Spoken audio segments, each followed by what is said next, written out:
जल जो हम भगवान शिव को समर्पित कर रहे हैं वो केवल शिव के लिए नहीं रहता, केवल भगवान शंकर के लिए नहीं है, वो स्वयं 33 कोटि देवताओं को समर्पित हो जाता, स्वयं 33 कोटि देवताओं को।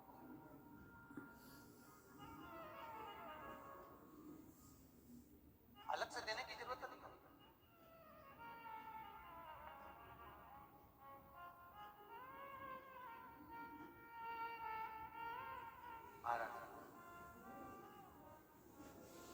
एक लोटा पानी, बेलपत्री आप शिवलिंग पर पहले चढ़ा रहे हैं, उसके बाद जल चढ़ा रहे हैं। दूसरा, जल चढ़ाने के बाद बेलपत्र चढ़ा रहे हैं। ये दो अलग अलग क्रम है शंकर भगवान की। आप समझ लीजिएगा जरा, ये प्रसंग कभी नहीं आया, आज आया है तो उसको समझ।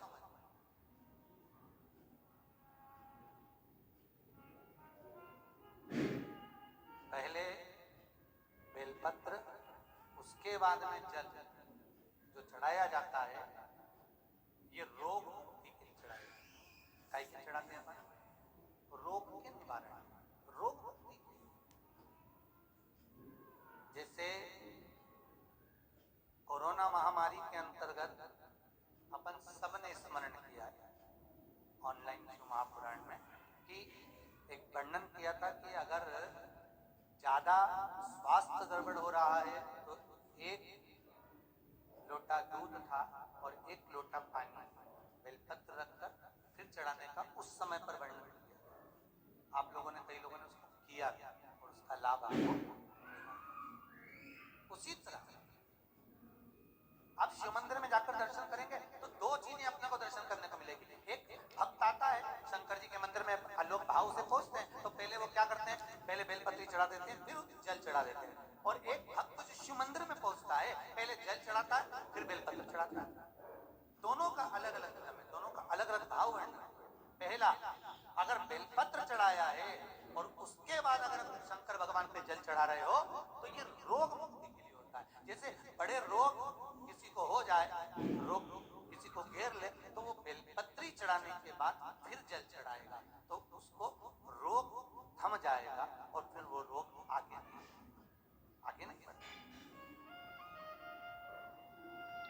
रोगों को थामने के लिए बेलपत्री पहले, फिर जल। और जब कुछ कार्य के लिए आप, सिद्धता के लिए आप, अच्छे कार्य के लिए आप, मन की प्रसन्नता के लिए, आनंदता के लिए आप शिव आराधना कर रहे हो, आप शंकर की आराधना कर रहे हो तो आप जल चढ़ाकर फिर बेलपत्री चढ़ाइए, उसका लाभ आनंद। आपने जल चढ़ाया उसके बाद बेलपत्र।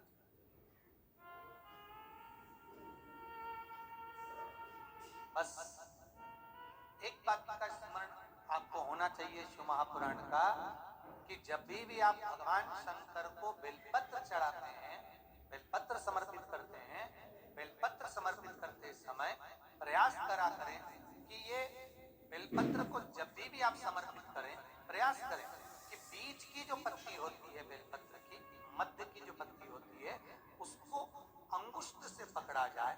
उसके बाद में आप फिर बेलपत्री को शिव पर समर्पित करें, प्रयास करें। बेलपत्र जो हम भगवान शंकर को समर्पित करते हैं उसका मध्य जो भाग होता है, बेलपत्री का जो 3 देवताओं का मध्य जो भाग होता है उसको पकड़कर बेलपत्री को शिव को समर्पित करना है।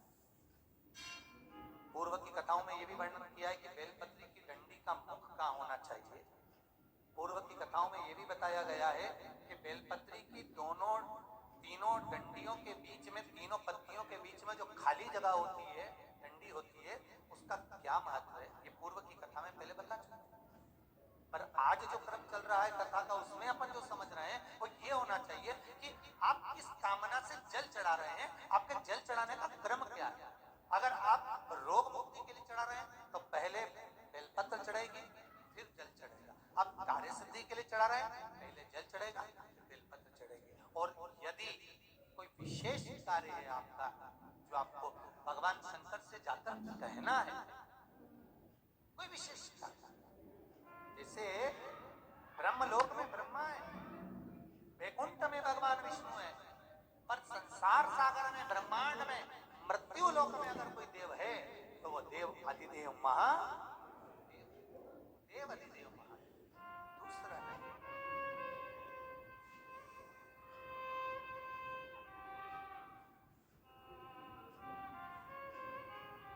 कोई दूसरा नहीं। भगवान दया करना मैं तेरे भरोसे, भोलेनाथ दया करना मैं तेरे भरोसे, ना घर के भरोसे ना परिवार के भरोसे, सब गाइए, ना घर के भरोसे हो ना परिवार के भरोसे हो, भोलेनाथ दया करना तेरे भरोसे, भोलेनाथ दया करना।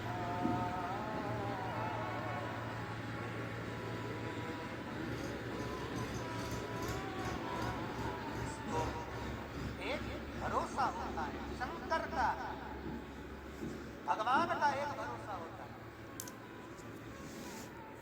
दिखता नहीं है, दिखता नहीं है।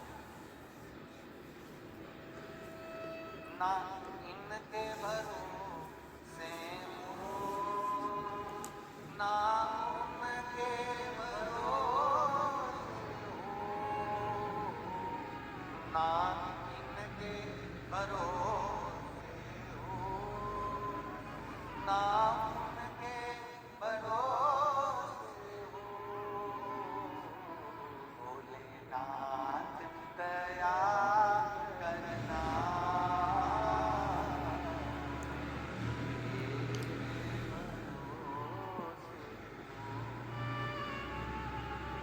भोलेनाथ दया करना।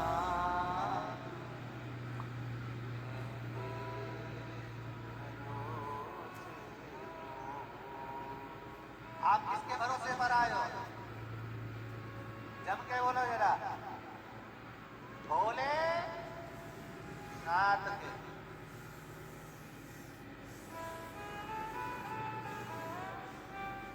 शिव के भरोसे, जो उसके भरोसे पर रहता है वो साथ है, उसको साथ ना हो। और देखो रे भाई, शिव साथ है।